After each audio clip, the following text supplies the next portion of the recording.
Assim que ele liberar. Pronto, gravando. Bora lá. Boa noite a todos. Mais uma aula nossa, hoje direito recuperacional e, sobretudo, direito falimentar, né? Que é o nosso grande objetivo, é a questão aqui da falência, né? Na nossa última aula, pessoal, eu vou recapitular aqui. A gente falou um pouco sobre os procedimentos dentro do direito falimentar, dentro da falência, né? A questão da autofalência, né? Que é uma das formas do devedor solicitar a figura da falência, né? É aquilo que a gente chama de autofalência, né, quando o próprio empresário ele solicita, né, essa questão. Mas, sobretudo, a gente viu lá no artigo, deixa eu pegar aqui o artigo, acho que é o 105 da Lei 11.101/2005. Deixa eu abrir aqui. Ele vai falar um pouco sobre a autofalência, mas a gente viu, né, na própria legislação falimentar, que além da autofalência, pode ser, como a gente vai mostrar aqui, ó, podem ser solicitados, né, pelo próprio devedor, que é a autofalência, ou como também a falência ela pode ser requerida, né, pelo cônjuge sobrevivente, qualquer herdeiro, né, ou inventariante, algum cotista ou acionista ou qualquer credor. Todos esses podem ser os sujeitos ativos, né, do pedido da falência, né? E aí falamos um pouco sobre tudo isso, falamos sobre a competência, né? A competência vai ser a mesma da recuperação judicial, ou seja, onde há uma maior concentração de volume de negócios, do mesmo jeito que a RJ, tá? Por quê? Porque, pessoal, quando está em falência, o que vai acontecer aqui é que eles vão juntar todos os bens da empresa, tudo que ela tiver, e vai transformar isso naquilo que a gente chama de massa falida. Massa falida é o conjunto de todos os bens da empresa em falência. Então, com essa formação dessa massa, eles começam então, a dividir essa massa, assim dizendo, né, para os credores. Tá? Então, por isso que até a competência para o procedimento falimentar é o mesmo da RJ, ou seja, é onde há uma maior concentração de volume de negócio, tá? E aí é importante que na falência, dentre os requisitos que a gente já viu, seja demonstrada a figura da insolvência, que é fundamental, né? Essa questão, esse requisito, porque a insolvência ela faz jus, né? Ela dá jus, na verdade, dá direito para que a empresa ela possa sim requerer o seu pedido de falência, tá? E ainda nós falamos na nossa última aula, né, foi aqui nos nossos últimos slides, foi esse, era acerca do uso da falência como forma de cobrança de dívida. Porque a gente viu que a gente pode fazer um protesto específico, é um protesto com caráter de falência, né? Então, isso inclusive é uma discussão que existe, né, no âmbito jurisprudencial e doutrinário, né? A doutrina acha que isso pode ser feito sem problema algum, mas a jurisprudência, em especial o STJ, ela não permite essa prática. Tá? Aqui, ó, protesto especial para fins de falência. É um tipo de protesto que você faz no cartório, né, em que você acaba colocando aquela empresa que não pagou em xeque, né, que acaba colocando ela em falência. Deixa eu tirar esse slide, que não sei por que está aqui. Pronto. Tá? E aí, nós falamos sobre os atos de falência. Né? Além do pedido da falência, por impontualidade, é possível o devedor solicitar falência pelos atos de falência. E quais são esses atos de falência? Está lá no artigo 94, deixa eu abrir aqui para vocês. Artigo 94, inciso 2. Será decretada da falência o devedor que, sem nenhuma razão, deixar de pagar alguma dívida, né, com pelo menos 40 salários mínimos. E o 2 e o 3, ó. O executado por qualquer quantia líquida não paga, não deposita e não nomeia bens à penhora. Então, isso que a gente chama de execução frustrada. São esses atos de falência que eu posso solicitar a falência, que é justamente a execução frustrada. Eles chamam de tríplice omissão. Por que tríplice omissão? Porque olha o que o artigo fala, ó. O executado por qualquer quantia líquida não paga, não deposita e não nomeia bens à penhora. Então, a empresa ela tem uma dívida, né? Ela tem uma quantia a ser paga, mas só que ela não paga, como ele diz aqui, ela não deposita em juízo e também ela não nomeia bens nenhum à penhora. Então, com isso, pessoal, isso já gera para o credor uma possibilidade do pedido de falência, tá? Então, basta juntar a certidão junto à vara em que a execução tramita, né? É um processo autônomo e no foro competente, tá? O STJ já decidiu, tá aqui um respizinho para quem tiver interesse, que não se caracteriza a execução frustrada quando o devedor apresenta bens à penhora intempestivamente. Então, como é que funciona isso? A execução frustrada é uma das formas de eu requerer a falência, que a gente já viu. Para eu requerer a falência, tem que ter uma dívida de pelo menos 40 salários mínimos. A segunda situação é a execução frustrada. É quando a empresa ela tem a dívida, mas ela não apresenta bens, ela não paga, ela não deposita. É aquilo que a gente chama de execução frustrada. Mas o STJ ele já decidiu, tá, que não vai se caracterizar essa execução frustrada quando o devedor, por exemplo, você tem 15 dias para apresentar bens à penhora. O devedor não apresenta. Aqui que eu chego, ei, excelência, vou solicitar aqui a falência dele por meio da execução frustrada. Ou seja, como ele não pagou no prazo de 15 dias, não nomeou bens à penhora no prazo de 15 dias, eu vou requerer a execução frustrada. E aí, no 16º, no 17º, chega lá o devedor e fala, epa, calma aí, a minha dívida é quanto? 100 mil? Pois eu tenho um terreno aqui de 200 mil. Então, o STJ já tem um entendimento de que nessas situações, né, que o devedor ele apresenta um bem fora do prazo, não vai caracterizar a figura da execução frustrada. Os demais atos, que estão aqueles que estão colocados lá no artigo 94, inciso 3, que é dois, são 5 ou 6 incisos, né, são justamente essa série de condutas, né, desfazimento de patrimônio. Então, é aquilo que a gente já vinha discussão nas nossas aulas. Imagina aí, você é devedor, você está no processo de falência, você começa a se desfazer dos seus bens. Isso pode gerar uma conduta, e essa conduta ser colocada pelo artigo 94, inciso 3, como conduta, como atos de falência, na verdade. É qualquer ato que você pode gerar um pedido de falência. Então, quando você está mal das pernas, você já está em insolvência, você já está devendo e começa a se desfazer do patrimônio, esse tipo de ato eu já posso utilizá-lo no meu pedido de falência. O que mais? Livrar-se de bens que futuramente poderiam ser arrecadados, mesma coisa. Se desfazer de patrimônio, pessoal, é tiro e queda. Né? Geralmente o juiz, quando ele vê que aquela empresa está com muita dívida e começa a vender, começa a se desfazer, o juiz quase sempre, eu nunca vi uma situação que ele não desse, ele já libera a figura da falência. Tá? Trespasse, mais uma vez, o trespasse o que é? É a venda do estabelecimento comercial. Então, um empresário ele começa a vender parte dos seus bens. Deixa eu ver aqui o que estão falando.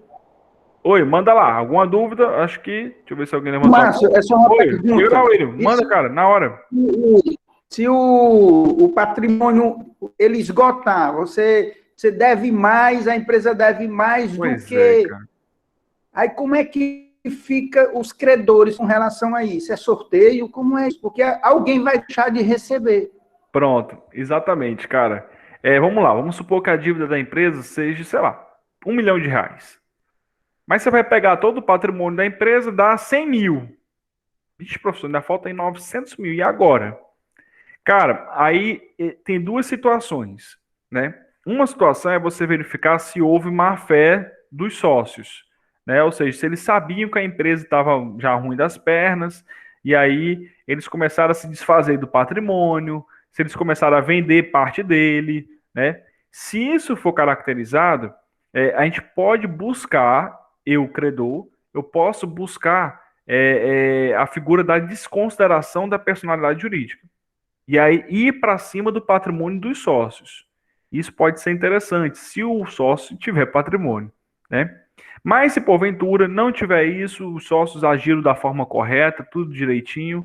E aí, pessoal, falta ainda 900 mil. E aí, pessoal, que infelizmente o credor vai ficar no prejuízo, né? Tanto que, inclusive, muita gente discute até essa questão até com o consumidor. Outro dia eu participei de uma live com o Leonardo Leal, que ele é advogado na área do direito do consumidor, e ele me perguntou justamente isso. Ele, Márcio, cara, vamos supor que uma empresa ela esteja em falência, e aí como é que fica o consumidor nessa questão? Né? Se porventura não tiver patrimônio, ele pagar todo mundo e não sobrar dinheiro para o consumidor. Aí o cara, infelizmente, ele vai ficar no prejuízo.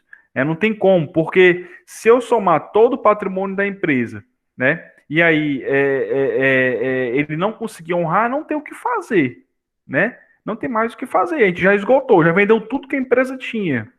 Então, não, infelizmente, vai gerar prejuízo para aquele credor. A única exceção, conforme eu falei, é se porventura o sócio, né, daquela empresa que estava em falência, ele agiu de má fé de tal ponto que você consiga comprovar que ele fez isso, ele começou a vender patrimônio, começou a vender as empresas, né? algo no gênero, que você consiga aí comprovar e buscar a desconsideração da personalidade jurídica. Que você vai para cima dos sócios, aí sócios, se tiver bem, maravilha, tá? Beleza, William?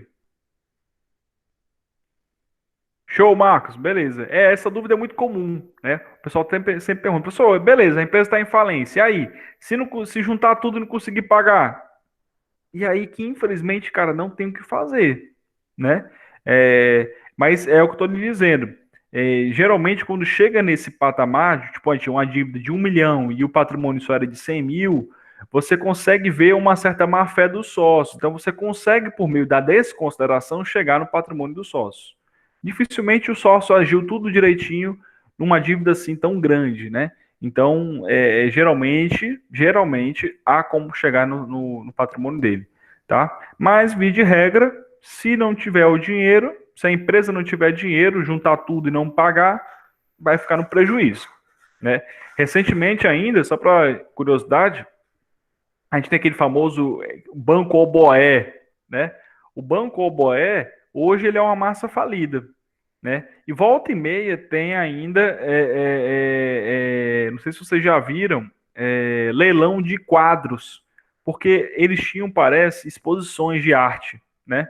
E aí o Banco Oboé era referência, muito quadro lá e tal. Então, até hoje, eu acho que no semestre passado, salvo engano, quem advoga para eles é o pessoal do R. Amaral, o Raul Amaral, né? Que é o escritório de advocacia. Eles fizeram um leilão só de quadros que eles tinham raros para arrecadar, para pagar também os credores, né? Mas uma hora esses quadros vão acabar e se não tiver dinheiro, infelizmente, o credor vai armar, vai acabar assumindo aí um prejuízo, né? Enfim. Então, trespasse, você começar a vender seu patrimônio antes do tempo, né? Transferência de estabelecimento, mesma coisa, você começar a transferir, botar o patrimônio ou o estabelecimento, a loja, sei lá, em nome de terceiros, né? Para fugir aí de credores, de fiscalização tributária, né? Tudo isso, pessoal, essas práticas, esses atos, eles podem gerar para o credor, se ele verificar que está sendo ameaçado, ele pode, por meio delas, solicitar o pedido de falência, tá? Então, tudo isso que é previsto no artigo 94 são os atos de falência, são situações que a gente pode solicitar a figura da falência, tá? E aí, pessoal, existe um ponto interessante. Quando eu entro com o pedido da falência, eu preciso também ouvir a outra parte, né? Que é justamente a empresa que está em falência, a resposta do devedor. Antigamente, no decreto que existia, não me recordo agora de cabeça qual era o número do decreto, era antes da Lei 11.101/2005, esse prazo de resposta para o povo era de 24 horas. Então a empresa que já estava lascada, já estava quebrada, já estava falindo, ainda tinha que arranjar um advogado, alguém, para responder em 24 horas o pedido de falência. Então era muito louco isso daqui. Então, com a legislação atual, no caso a Lei 11.101/2005, o artigo 96 estabeleceu aí 10 dias para que a empresa ela possa responder, tá? O pedido acidental de recuperação judicial também é previsto no artigo 97.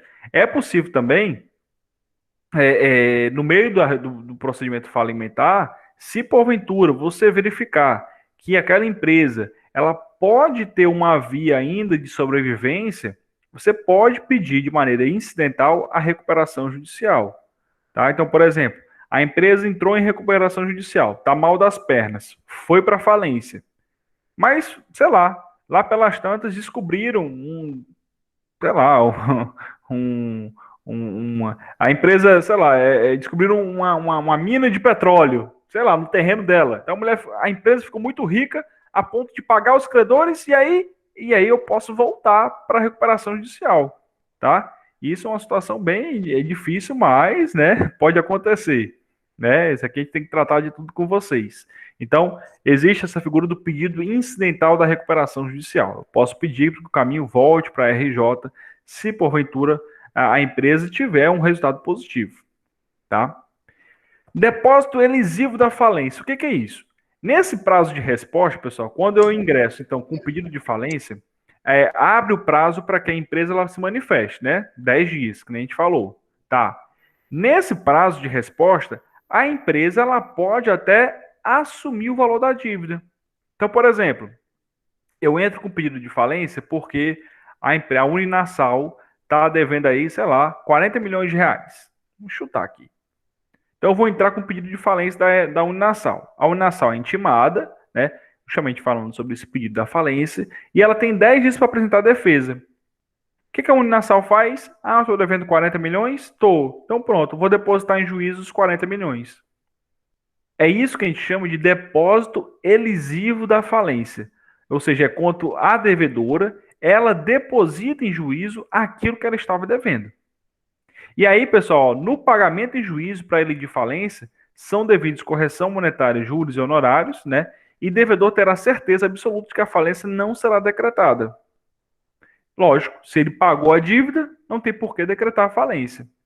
Isso aqui às vezes acontece, pessoal, como a gente estava falando ainda há pouco, muita gente se utiliza, às vezes, do meio do procedimento falimentar para cobrar um devedor. Foi o que aconteceu, por exemplo, com o pessoal da Jandaia. Um credor, especificamente, né, não me recordo agora, ele ingressou judicialmente pedindo a falência da empresa, ela estava em recuperação judicial, eles entraram pedindo a falência, alegando que ela não tinha pago, né, uma dívida aí de tantos mil reais. E aí a Jandaia, ao ver aquilo, né, falou assim, quanto é a dívida? Aí, sei lá, vou chutar aqui, 20 mil reais. Aí ela foi, depositou em juízo e tirou o pedido da falência, que na verdade não tinha pedido de falência, era só uma dívida que existia, né? Então, quando você faz esse depósito lesivo, fica automaticamente decretado que você não vai entrar em falência. Porque se você está sendo solicitado a sua falência por uma dívida X e você paga aquela dívida X, não existe dívida, né? Não subsiste dívida, tá? E aí, pessoal, diante disso, diante desse pedido de falência, diante da resposta da empresa, nós temos duas formas de sentença, de decisão, né? Ou aprova-se a falência ou denega o pedido de falência, né? Então, o julgamento improcedente do pedido, né? Com a realização também do depósito elisivo. São duas formas de eu negar a falência. Ou julgo improcedente, ou a parte ela deposita o que estava devendo, tá? Quando essa falência, como bem coloquei aqui, ela é denegada em razão da improcedência, condena-se o autor do pedido em ônus de sucumbência e indenização do devedor. Isso aqui, pessoal, até inclusive é importante. Por quê? Porque se você quiser se utilizar de má-fé, de ingressar com pedido de falência para forçar o devedor a te pagar, se porventura o juiz constatar que é só uma cobrança forçada que você está fazendo, ele pode julgar improcedente aquele seu pedido de falência e ainda te condenar em sucumbência e indenização. E sucumbência, pessoal, é ruim por quê? Porque é um percentual calculado sobre o valor da causa. E geralmente o valor da causa aqui são valores altos, né? Então, é muito cuidado. O pedido de falência que você vai fazer diante de um devedor, ele tem que ser muito bem elaborado, né, para que você não faça o pedido errado. Tá? Por quê? Porque se a falência que você pedir for julgada improcedente, você vai ter que pagar tanto sucumbência quanto indenização. Só para que fique mais claro ainda para vocês. Isso daqui, pessoal, é porque a gente viu. Existem algumas formas de eu pedir a falência. Quais são? Tá bem aqui, ó. Deixa eu colocar. Primeiro, o próprio devedor. O 2, o 3 e o 4 é praticamente o terceiro. Então, a autofalência a gente já falou. Agora a gente está vendo justamente os terceiros, tá? Só para que você não fique, já bem isso. Vou pedir de alguém? Porque são as outras formas. 2, 3 e 4 são terceiros que pedem a falência daquele devedor, tá? Então, é justamente essa situação que a gente está falando aqui. Então, primeiro, se eu sou terceiro, eu sou um credor, e eu peço a falência da empresa Uninasal, o juiz analisa e fala, não, a Uninasal tem vários alunos, tem estrutura, esse pedido de falência não se fundamenta. Vou julgar improcedente e vou condenar o Márcio ainda ao pagamento de sucumbência e indenização. Tá? Então, tem que ter muito cuidado com esses pedidos que ocorrem de falência. Se, porventura, a falência de fato for decretada, o Márcio entrou contra a Uninasal, o juiz vai analisar, vixe, a Uninasal está devendo Deus e o mundo, tem um patrimônio que está menor do que o débito, está muito, muito ruim mesmo, a parte contábil, quando você pega toda a documentação contábil, a empresa não está legal, já vem mais de 1, 2, 3 anos nessa situação, né? Ou então a empresa sequer fez o depósito adesivo, aí sim, com a sentença de decretação da falência será instaurado o processo de execução concursal. Por que execução concursal? Porque eles criam a massa falida, né? Cria-se a massa falida. Tem gente que gosta de falar, eu já vi doutrinador colocar, a bola, como é que eles botam? A bola falida. Né? É como se fosse uma bola com patrimônio da empresa. Então, se for julgado procedente a falência, junta-se tudo dentro dessa bola, né? Todo o patrimônio, e aí paga-se o que der, como a gente falou ainda há pouco, né? Paga-se o que der. Se pagar metade dos credores, beleza. A outra metade, infelizmente, vai amargurar aí um prejuízo, né? Mas, de toda sorte, pessoal, o procedimento falimentar busca-se, né, a toda instância, justamente não gerar esse prejuízo todo, tá? Então, olha o que acontece. Deixa eu mostrar aqui o termo legal da falência, que a gente consegue entender isso direitinho. Pronto. Existe a figura do termo legal da falência, tá? Esse termo legal está lá no artigo 99, né? Ele vai estabelecer o espaço de tempo imediatamente anterior à declaração da falência, dentro da qual os atos eventualmente praticados pelo falido são considerados suspeitos de fraude e, por isso, suscetíveis de investigação, podendo vir a ser declarados ineficazes em relação à massa, ó, um julgado do STJ. O que é isso? Podem ter ocorrido antes do pedido da falência, porque assim, quando a gente pega a falência, beleza que na teoria é lindo, né? Quando a gente estuda, né? Tudo bonitinho. Mas na prática, pessoal, é muito comum o empresário, quando ele vê que ele já não está muito bem ali das pernas, ele começa a se desfazer do patrimônio. Ou passa para o nome de um filho, ou passa para o nome de um laranja. Ele começa a se desfazer tempos antes. Tempos antes. Não é tipo assim, a empresa ontem quebrou, hoje ela está com falência. Não é assim. Via de regra, na prática, a empresa já vem há algum tempo meio ruim. O William sabe disso, o William é contador, né, William? A empresa ela já vem sonegando imposto, a empresa já não vai conseguindo pagar a folha salarial, a empresa já vem com muito débito. Então, isso já é de tempos, né? E aí, o procedimento falimentar, a legislação ela é muito interessante nesse ponto. O que ela faz? Ela cria o termo legal da falência. Então, como é que funciona isso? Eles voltam no tempo, né? Esse termo legal, ele volta no tempo para verificar atos, atitudes que o dono da empresa promoveu, né? E isso pode até ser suscetível de investigação e, portanto, também ainda tornar ineficaz qualquer tipo de venda, de situação que ele tenha feito para embaraçar essa questão da falência. Né? Então, como é que funciona esse termo legal, professor? Artigo 99, inciso 2, ó. Fixará o termo legal da falência, a sentença, sem poder retrotraí-lo por mais de 90 dias, contados do pedido de falência, do pedido da RJ, excluindo para as finalidades dos protestos que tenham sido cancelados. Então, como é que funciona isso daqui? Ó? Se o pedido é fundado na prática de ato de falência, considera-se a data do próprio pedido de falência, retroaindo-se por até 90 dias. Então, como é que funciona? Deixa eu pegar aqui. Deixa eu ver se eu tenho aqui só... Acho que alguém perguntou aqui. Deixa eu ver. Oi, André Evelyn. Pode perguntar. Foi mal. Só pitou aqui para mim. Márcio, pode falar. A pessoa que comprou esse imóvel, esse terreno, esse bem, né? No passado, dessa empresa que está quebrando. Mas no passado ela foi lá e comprou, né? O empresário vendeu e a pessoa comprou. Sim. Essa compra é desfeita, a pessoa que comprou isso daí fica no prejuízo, como é que fica essa situação? Pois é, André, justamente, cara. E isso que até aqui no julgado do STJ ele coloca, ó, podendo ver-se declarado ineficaz, né, em relação aqui à massa, essas práticas podem ser consideradas como fraude. É porque vai ter que ser analisado, sabe, André, como aquela venda ocorreu, né? Não é que ela fosse proibida. É bom observar como que ela ocorreu. Se de fato o dono da empresa estava se desfazendo de todos os seus bens, já estava dando indícios, né, de que de fato ele iria se desfazer daquele patrimônio, aí sim, aquele negócio, provavelmente, André, ele pode ser cancelado, né? Pode ser desfeito em virtude aí da fraude que ocorreu. E aí você vai falar assim, e o cara que comprou, ele não teve culpa, vai ficar no prejuízo? Aí aquele cara que comprou, etc., ele pode ingressar judicialmente, né? E aí eu não vejo muito em relação à empresa, porque senão não teria sentido, ele iria entrar contra a própria empresa falida, mas ele entraria contra o sócio, aquele que fez o contrato com ele de compra e venda daquele terreno, por exemplo. Né? Então, a ideia é que ele repare os danos que teve, né? Enfim, então, essa situação, André, de fato, quando eles vão analisar esse termo legal da falência, que eles voltam no tempo, né?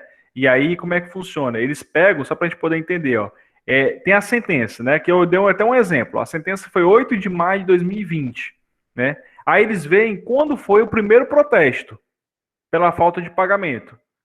Opa, 25 de 10 de 2019. Aí eles voltam ainda 90 dias desta data, né? Da data do protesto, eles voltam 90 dias e pronto. Daí, do primeiro protesto, menos 90 dias, até a data da sentença, tudo que ocorreu ali dentro, ele pode ser cancelado. Pode ser, tá? Então, assim, vamos lá, pegar aqui um caso prático. Vamos supor que a gente tem uma empresa, tá?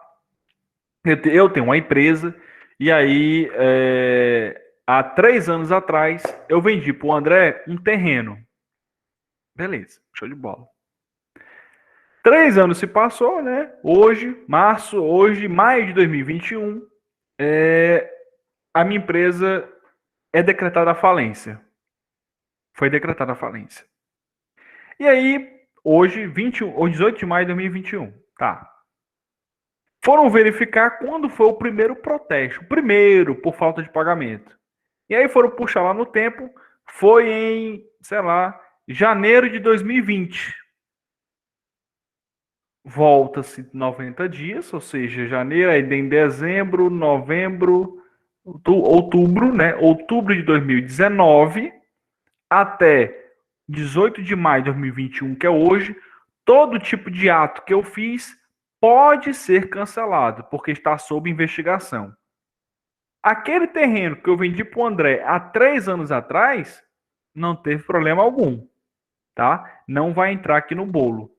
O que eles consideram como atos suspeitos de fraude são apenas aqueles que são 90 dias anteriores ao primeiro protesto. Então, de lá até o dia da sentença, tá? Tudo vai ficar sob investigação, tudo é investigável, na verdade. Eles vão analisar, vão verificar se de fato o dono estava ali, o empresário estava se desfazendo, estava buscando alguma fraude, né? Alguma coisa do gênero. Se ficar comprovado, né? Aí sim o negócio pode ser desfeito. Para quem comprou, tem as vias judiciais para buscar aí a sua reparação. Tranquilo? O André perguntou? Tá tranquilo. Agora, para o consumidor, tem como rastrear isso para não cair num negócio desse? Pois é, cara. Até eu conversando com o Leonardo, cara, até na live que a gente vai batendo um papo, é justamente esse detalhe. Por exemplo, eu comprei uma geladeira de uma empresa que entrou com falência. E aí, cara, como é que faz? E aí, das duas, uma, né? Ou você habilita o seu crédito do valor da sua geladeira, né? Lá na massa falida, mas aí, como eu disse, você vai ser. Para você receber vai ser complicado, porque o consumidor ele entra na terceira categoria do pagamento, que é a mesma ordem da recuperação judicial, praticamente. Trabalhista, garantia real e entra como quirografário, tá? A falência tem só um nomezinho diferente, mas é praticamente essa mesma ordem. Então o consumidor ele entra lá no final, cara. Dificilmente ele vai receber aquele dinheiro. Sei lá, eu comprei uma geladeira, R$ 2.000. A geladeira não funciona, mas eu fui lá trocar, a loja fechou. A loja faliu. E aí? Como é que a gente faz? E aí, existe uma saídazinha, André, quando uma empresa dessa vier a falir, exemplo que eu estou dando aqui como consumidor, primeira saída é você ir atrás do fornecedor, né? Por quê? Porque lá no CDC ele diz que tanto quem está vendendo, né, a loja que vende, como o fornecedor, ambos respondem e ambos são responsabilizados por qualquer dano ao consumidor. Está lá no CDC, só no seu artigo de cabeça. Então, você pode ingressar judicialmente contra o fabricante daquele produto, né? Então, como eu disse, eu comprei uma geladeira da Brastemp, né? Eu comprei lá no Extra. E aí, o que acontece? O Extra faliu, vamos assim colocar. Aí você fica, putz, e agora o que eu faço? CDC ele diz que o fabricante e o fornecedor ambos respondem e são responsáveis pelo qualquer prejuízo ao consumidor.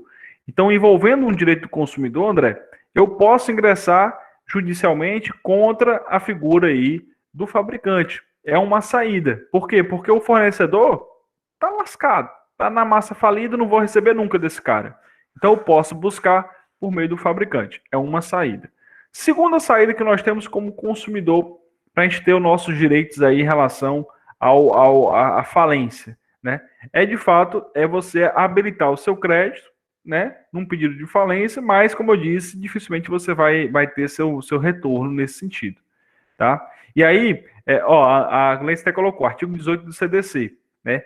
A saída que existe no direito do consumidor é essa, é você buscar o fabricante ou o fornecedor daquele seu produto que você fez, que você comprou, que você não está conseguindo a reparação. Mas aí, como o André falou, Márcio, tem como eu rastrear o que esse cara está fazendo, mais ou menos, algo nesse sentido? André, para a gente rastrear isso daqui, a gente teria que ter essas 3 datas que a legislação coloca, né? Que é como ela calcula o ato, o termo legal da falência, que a primeira coisa que a gente precisa saber, quando é que foi a sentença que decretou a falência dela? Tá, foi hoje, dia 18 de maio. Tá, beleza. Quando foi o primeiro protesto daquela empresa por falta de pagamento? Ah, cara, foi, sei lá, há 3 anos atrás. Beleza. Volta-se no tempo 90 dias, pronto. Daqueles 90 dias até a data de hoje, tudo que aconteceu aqui no mês está sob investigação. Ah, Márcio, então eu comprei minha geladeira há 5 anos atrás. Beleza, não entra. Ah, eu comprei ano passado. Pronto, pode ter que ser analisado. Vai ser analisado, na verdade. Não é que você vai perder aquele... Não, vai ser analisado, né, aquela situação ali de fraude daquele empresário em si, tá? Então, isso que a gente chama de termo legal da falência. Tudo o que pode ter acontecido nesse período pode ser desfeito, né, para que, de fato, seja aí agaranhado, na verdade, maiores bens, né, para a massa falida, tá? Então, como é que eu faço para rastrear? Cara, vai ter que saber pelo menos essas 3 datas. São públicas? São públicas, né? A questão da sentença, o processo é público, né? O protesto, você pode ir ao cartório, consultar por meio de um CNPJ, alguma coisa do gênero, né? E aí você volta 90 dias. Seria a única forma, cara. Assim, mas eu sei que é complicado, eu entendo, eu concordo contigo, né? Mas é a única forma que a gente tem para rastrear, André, essa situação. Tranquilo? Então, Márcio, assim, consumidor, se comprar um terreno, alguma coisa, ele, antes de efetuar o negócio, ele faria uma pesquisa, né, pelo menos seria isso. Do CPF do cara, para ver se ele tem algum rolo, né, alguma coisa para trás disso daí, antes de fechar o negócio. É isso, né? Pronto. Isso aí, então, né? Perfeito, André. Seria isso. Mas só um detalhezinho. Na verdade, como a gente está falando aqui da falência, seria o CNPJ, tá? Porque o CPF estaria relacionado mais à pessoa física, né? Então a gente iria pesquisar pelo CNPJ, mas é esse mesmo pensamento que você colocou. Perfeito. Ah, beleza. Era isso aí, Márcio. Obrigado. É isso aí mesmo, cara. Parabéns, show de bola. É isso aí mesmo. Só que a gente só pesquisa pelo CNPJ. Só isso. De resto, tudo certo. Então, isso que a gente chama de termo legal da falência, né? E aí, dentro dessa falência, existe aquele que a gente chama de poder geral de cautela do juízo que decreta a falência. Como assim? A ideia, pessoal, é separar, é cuidar, na verdade, daqueles bens, né? Então, o artigo 99, ele diz o seguinte, né? Que o juiz ele poderá determinar diligências necessárias para salvaguardar os interesses das partes envolvidas, podendo ordenar a prisão preventiva do falido ou de seus administradores, quando requerido com fundamento em provas de prática de crime. É o que eu disse. Muito cuidado nesse desfazimento de patrimônio, a gente vê muitos empresários fazendo isso, né? Mas isso pode gerar um crime falimentar, tá? E esse tipo de situação pode gerar, sim, prisão, tá, pessoal? Pode gerar prisão. E esse aqui, inclusive, tá aqui, artigo 99, o juiz ele pode determinar diligência para salvaguardar os interesses. Então, ele pode até pedir uma prisão cautelar, né, uma medida cautelar, para prender aquele sócio, aquele administrador que está ali se desfazendo do patrimônio. Pode acontecer. O cara é dono da empresa, a empresa está ali sob investigação, ele entra na empresa, pega todos os MacBooks da vida, que valem fortunas, e sai se desfazendo, dá para Deus e o mundo. Então, isso pode acontecer que o juiz, o magistrado, ele possa até pedir, né, a figura de uma prisão desse administrador. Tá? Essa figura da falência, pessoal, a própria falência em si, a sentença, como eu disse, ela é publicada, né? Há uma publicidade, é público isso, tá? Não tem problema algum, tá? E na sentença, da mesma forma que acontece na RJ, também é designado um administrador judicial. Inclusive, geralmente, quando você vai começar a entrar nesse mercado da administração judicial, tem gente que gosta. Eu quero ganhar dinheiro com isso. Beleza, e dá dinheiro mesmo, viu, pessoal? Isso aqui dá dinheiro pra caramba na advocacia, porque tem pouca gente que atua. Mas quando você vai entrar, geralmente, nesse mercado, assim dizendo, porque quem escolhe é o juiz, né? O juiz, geralmente, eles passam como primeiras modalidades as falências, né? Porque são as mais trabalhosas, né? Não é o filé do administrador judicial. O filé é você pegar uma RJ tranquilo com muito dinheiro. Aí é o filé mignon. Você ganha dinheiro pra caramba, não tem muita dor de cabeça. Mas, de fato, quando você começa a pegar esses processos no fórum, os juízes, eles lhe passam primeiro os processos de falência, que ele quer ver se você desenrola, quer ver se você realmente consegue ali fazer alguma coisa diferente, tá? Então, da mesma forma que na RJ, na falência também tem a figura do administrador judicial. Agora, a diferença aqui é o quê? Que na falência, lá na RJ, aliás, o administrador trabalha em conjunto, vocês lembram? Trabalha em conjunto com o dono da empresa. Então, os dois juntos estão ali administrando aquela empresa. Na falência, a empresa ela não funciona mais. Então, agora o que acontece? Eles tiram a figura do gestor, propriamente dito, e nomeiam o administrador judicial para cuidar do patrimônio da empresa. Então, agora, tudo que for feito pela empresa passa pelas mãos do administrador judicial. Tá? E aí, só uma questão mesmo de prática processual, o recurso contra a sentença que julga o pedido de falência. Se a sentença nega, né, o pedido da falência, eu posso recorrer por meio da apelação. Se ela decreta, eu posso recorrer por meio do agravo. Isso aqui é só mesmo um título de curiosidade para vocês em termos de processo. Tá? E aí, pessoal, beleza, professor. Se for decretada a falência, o que vai acontecer? Quais são os efeitos realmente da decretação da falência? Está aqui. Primeira coisa, inabilitação empresarial. A empresa ela fecha, ela não é mais habilitada, ela não é mais ativa, né? Perda de direito de administração dos bens, que eu acabei de falar. O administrador judicial, ele vai assumir a empresa. Então, a empresa, a pessoa jurídica, o dono, os sócios, eles não têm mais qualquer administração sobre os bens quando a empresa entra em falência. Tá? Detalhe, os contratos, de fato, eles não são rescindidos de imediato, né? A figura ali, quando você tem um contrato a longo prazo, né? Se for uma produção de alguma coisa, aí sim é rescindido, né? Mas, via de regra, se tiver algum pagamento, alguma coisa do gênero, né? Esse crédito, ele entra dentro da massa falida, tá? Que mais? Suspensão da prescrição das ações, mesma coisa, né? Aquela ideia ali, como o devedor, pessoal, aqui no caso, porque para a gente poder entender. Lá na RJ, vocês lembram que a gente suspendia o processo? Ficava por 180 dias? Vocês lembram disso? Suspende o processo por 180 dias e o STJ até tinha entendimento, hoje inclusive está na nova lei, que pode até ser prorrogado, né? Eu posso prorrogar esses 180 dias por benefício da empresa. Lembram disso? Aqui na falência, não tem tanto benefício. Por quê? Porque a empresa está fechada. Então, não importa para mim se ela vai ficar 100 dias, 200, 300, 100 ações, porque não importa para mim. A empresa já está falida. Então, essa suspensão da prescrição de ações contra o devedor, isso aqui vai ocorrer naturalmente, tá? E aí, o processo falimentar, pessoal, como a gente viu, existe uma ordem de pagamento, tá? Eu vou pegar aqui, só para a gente poder dar uma olhada, lá na nossa legislação falimentar, o artigo 83. O artigo 83, ele fala o seguinte: a classificação dos créditos na falência obedece a seguinte ordem. Em primeiro lugar, créditos trabalhistas. Segundo, garantia real. Terceiro, crédito tributário. E quarto, créditos com privilégio especial. Quinto, crédito com privilégio geral. Sexto, crédito quirografário. Sétimo, multa contratual. Oitavo, crédito subordinado. Então, o que a gente já pode ver com isso, pessoal? Aqui nessa questão. É que o tributário, ele entra aqui no meio.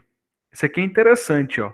O tributário, ele vai entrar aqui no terceiro ponto.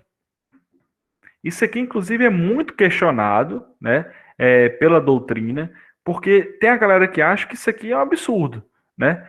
O Estado está na frente dos credores, do consumidor, por exemplo. O Estado ele recebe os impostos que a empresa deixou de pagar na frente dos credores quirografários, dos consumidores. Então, tem muita gente que discute acerca disso, né? Há uma discussão grande, né? Por que o Estado ele ocupa o terceiro lugar na ordem de pagamento da falência e o pobre do consumidor ou alguém ou algum outro credor está lá no fim da fila? É uma discussão que existe, né? Tem gente que vai defender, não, eu defendo que o Estado aqui, mas tem uma galera que, quem atua mais na área do direito falimentar, não gosta muito dessa preferência do Estado, né? Enfim, são assuntos aí que pensar em até escrever artigo, monografia nesse assunto, tem muito pano para manga, tá? E aí, pessoal, o que acontece? Como a gente falou, a arrecadação dos bens, né? Começam a arrecadar os bens da empresa, né? Faz aquela investigação daquele período, como a gente falou, do termo legal, né? E aí começa logo em seguida a habilitação dos credores. Então todo mundo começa a mandar e-mail para o administrador judicial, começa a mandar carta, faz a habilitação igual como ocorre na RJ, a recuperação judicial, do mesmo jeito. Eu habilito no processo meu crédito que eu tenho para receber. Da mesma forma, tá? E aí, com todo mundo habilitado, começa ali a figura do pagamento dos credores. Aqui, pessoal, só para vocês terem uma noção, não há a figura do plano de recuperação. Vocês lembram que existe lá na recuperação judicial um plano que na Assembleia Geral de Credores o administrador apresenta?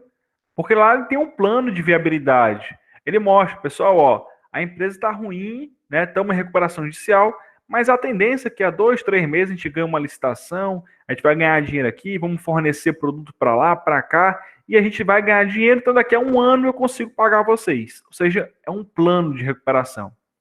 Aqui, pessoal, na falência, a empresa já fechou. Então, é muito simples o negócio. Você arrecada o patrimônio.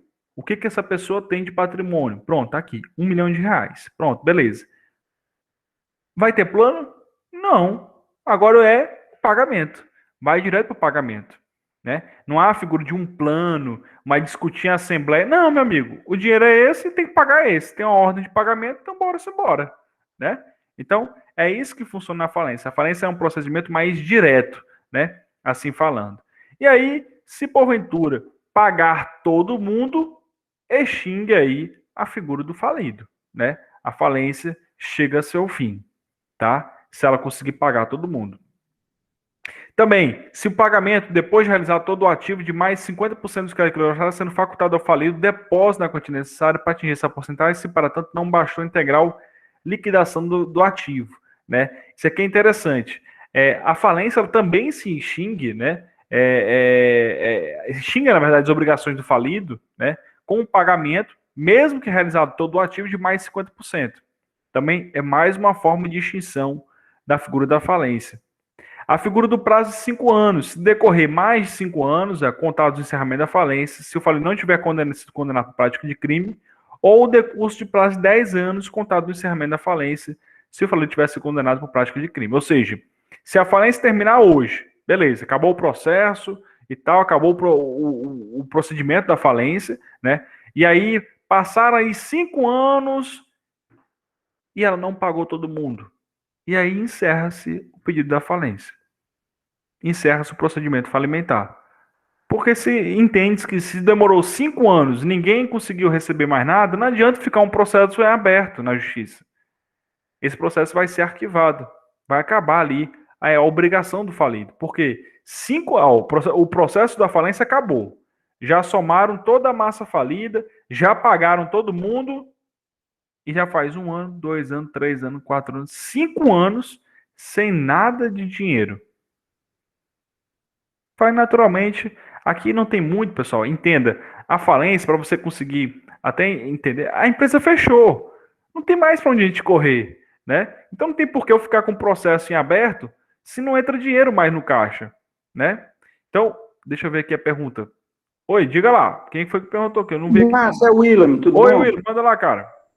Com relação ao empresário, Certo. isso é muito particular, seu mesmo, a visão que você teve de algum cliente, que ele não conseguiu pagar todo mundo, e o plano dele seria o quê? Fugir, porque os credores, principalmente credores pequenos, que às vezes, Sim. Quando uma empresa maior fecha, ele quebra vários pequenos. É verdade.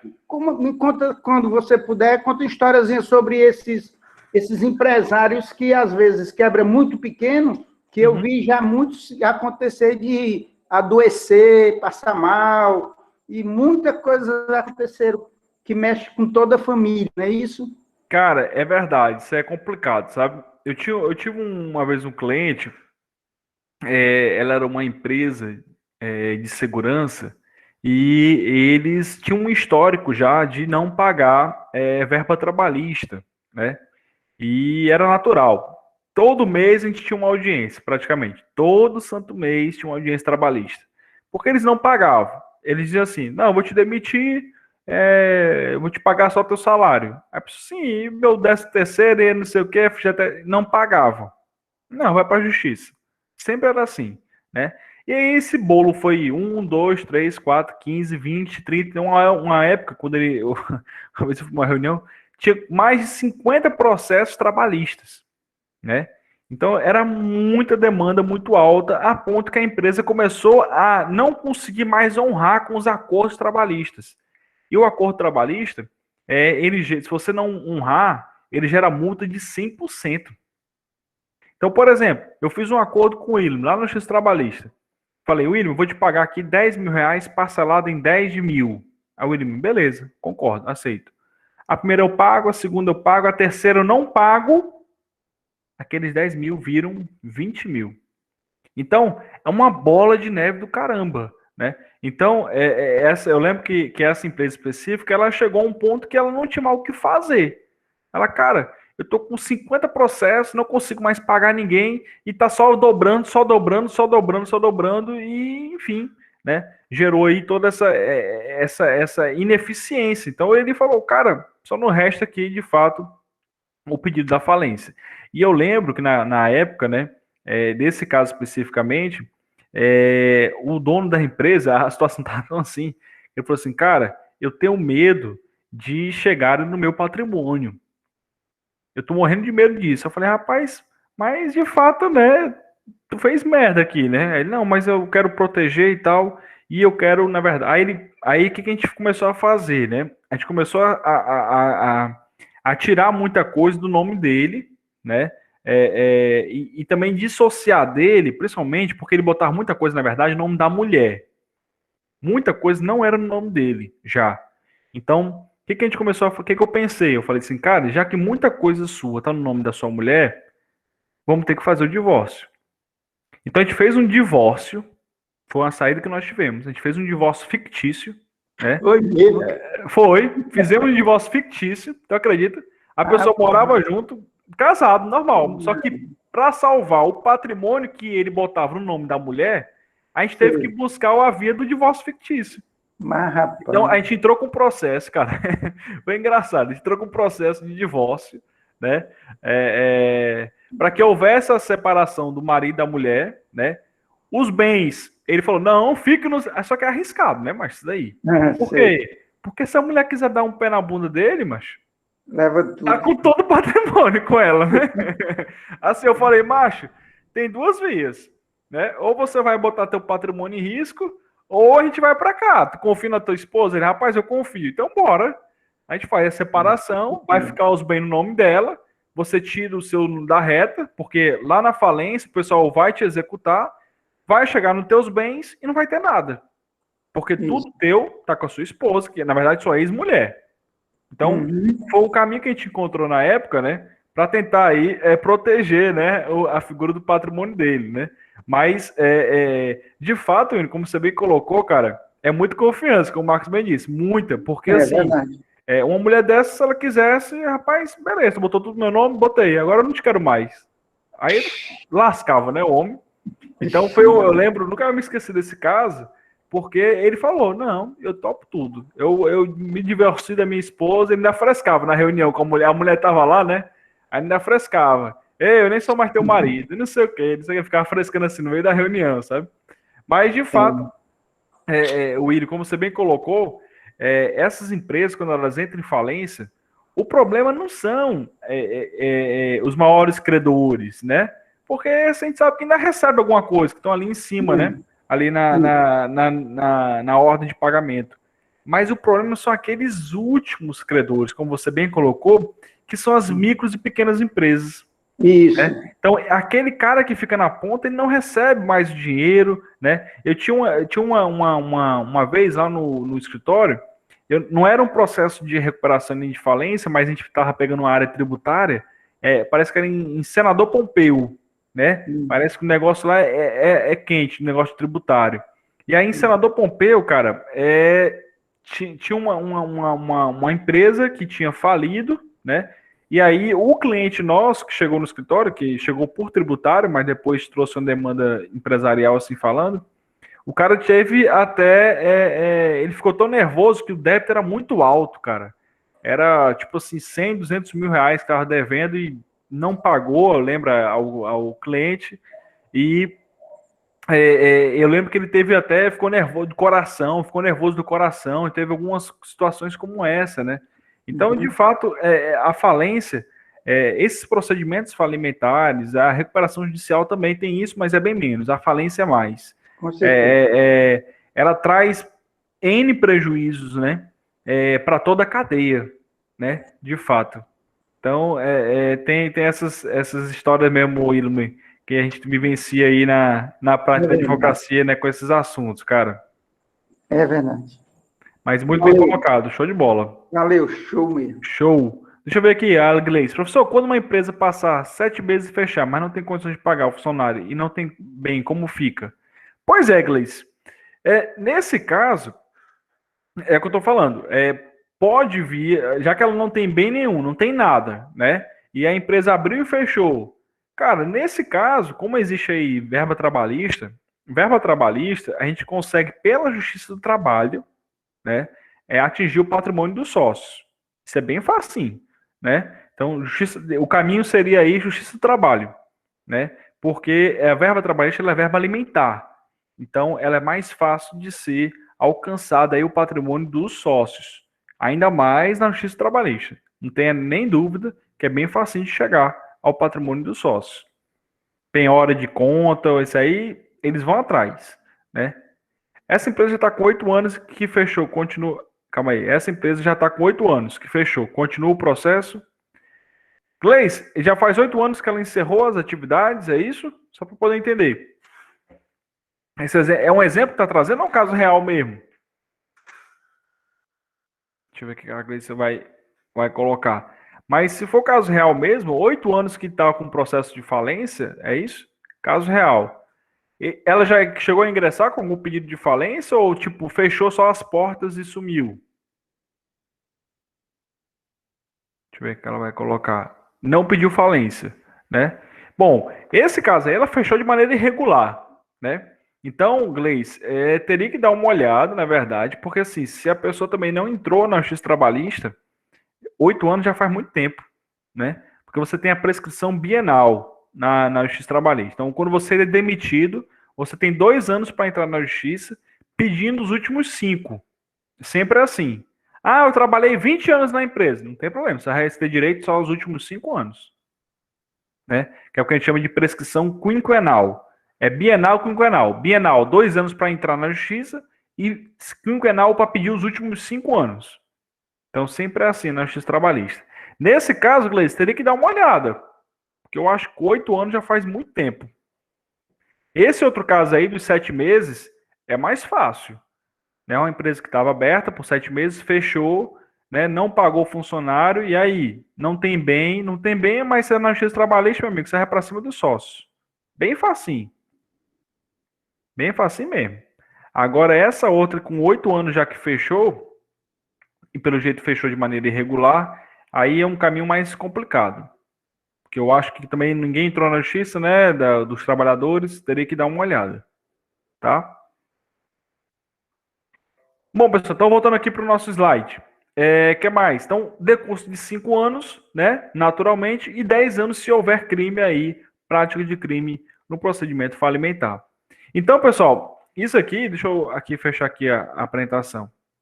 Opa, salvar. Então, voltando, pronto. Então, esse é o procedimento falimentar, né? Não tem muito para onde você correr, porque a empresa já faliu, já fechou, já encerrou, ela não está mais funcionando, né? Então, a falência, diferentemente da recuperação judicial, que a gente estudou, a recuperação judicial a gente viu, é um processo mais dinâmico, né? Você entra com pedido, é nomeado um administrador, o pessoal habilita o crédito, depois é marcada uma assembleia, lá na assembleia o administrador ele tenta convencer aos credores a aprovarem aquele plano, existe um plano de recuperação, né? E depois do plano eles começam a pagar. Pronto, maravilha. Já na falência, não tem muito para onde você correr. Por quê? Porque a empresa não está mais funcionando, não está nada funcionando, na verdade. A ideia aqui é juntar o que tiver de bens, junta, para pagar. E aí tem uma ordem de pagamento, né? Nessa ordem, Gleice, aqui nesse teu caso até, por exemplo, em primeiro lugar são os trabalhistas, né? Então, você faz essa habilitação do crédito, como faz com a RJ, mas aqui não tem plano de recuperação, não tem que aprovar nada. Aqui tem que pagar, só isso. Ah, juntou toda a massa, né? Todos os bens, e chegou na terceira classe, o dinheiro acabou, infelizmente a quarta, a quinta e a sexta vão ficar sem respaldo. É como eu disse, né? A única exceção é se você conseguir, dentro daquele cenário, comprovar que o dono da empresa agiu de má fé, né? E aí e buscar aí a desconsideração da personalidade jurídica. É a única via para conseguir ser reparado de alguma coisa. Se não, infelizmente, né, o credor ele vai amargurar aí um prejuízo. Infelizmente. Tá? Bom, pessoal, então com isso a gente encerra a falência, né? Conseguimos aí finalizar nosso procedimento de falência, procedimento falimentar, né? E aí a gente fecha a nossa matéria, né? Que foi recuperação judicial todinha, que a gente já estudou, e agora falência, batemos aí o nosso martelo. Na nossa próxima aula, deixa eu pegar aqui, dia 25, né? Vai ser nossa aulinha de revisão, tá? Vamos rememorar todos os conceitos, mais uma vez falar um pouco sobre RJ, falar um pouco sobre falência, né? Finalizar de vez esse nosso conteúdo, né? Porque na outra semana, já dia 1º, é a nossa prova, tá? Então aí a gente encerra esse nosso semestre, né? Com a recuperação judicial e falência, tá? Então, pessoal, com isso, a gente finaliza a nossa aula de hoje, né? Peço desculpas mais uma vez aí pelo atraso, que eu estava lá no júri. Semana que vem ainda vamos atrasar também um pouquinho, porque vai ter outro júri, tá? Inclusive, convido quem tiver interesse em fazer parte do corpo de jurados, tá? Para a nossa próxima semana. E aí também teremos a nossa aula de revisão para a nossa avaliação, tá? Valeu, Márcio. Valeu, grande William. Obrigado aí por tudo aí. Muito boa aula. Muito obrigado, meu amigo. Muito obrigado a todos vocês. Tá? Mais uma vez, agradeço a atenção. Vou encerrar aqui a gravação e vou ficar devendo aí a postagem, tá?